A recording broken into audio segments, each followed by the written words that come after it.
नमस्कार. एवढा तोंडाला स्कार्फ बांधून आणि एवढा मोठा डब्बा घेऊन मी दुपारच्या वेळेला भर उन्हात कुठे जात आहे, तर ते तुम्हाला सांगतेच. पण उन्हाळ्याचे दिवस लागले आहे आणि उन्हाळी वाळवण करण्यास कोणाची सुरुवात झाली ते कॉमेंटमध्ये नक्की सांगा.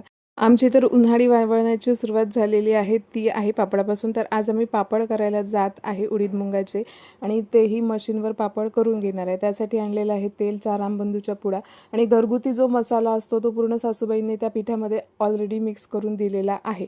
तर इथे यांचा हा गृहउद्योग आहे छोटासा आणि ही गोष्ट आहे अकोल्याची.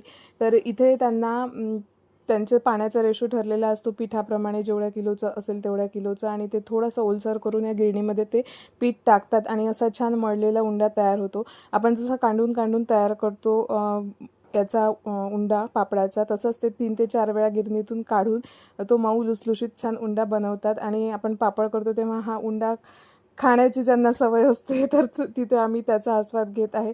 छान उंडाची चव बघत होतो आणि खात होतो. आणि असे इथे झटपट आमचे पापड रेडी होत आहे.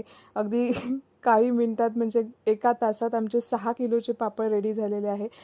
मॅनपॉवर किती असलेला तर कमी पडतो कारण वाळू घालायला. तर इथे आमची ही छोटीशी अनघासुद्धा आम्हाला पापड वाळू घालण्यास खूप मदत करत आहे. तर इथे वड्या, पापड, कुरवड्या सगळ्या सगळ्या प्रकारचे जे घरगुती वाळवण्याचे पदार्थ आहेत ते विकतही मिळतात. कोणाला नंबर लागत असेल तर विचारा, मी सांगेल. आणि अशा प्रकारे आमचे 6 किलोचे पापड एका तासात रेडी झाले.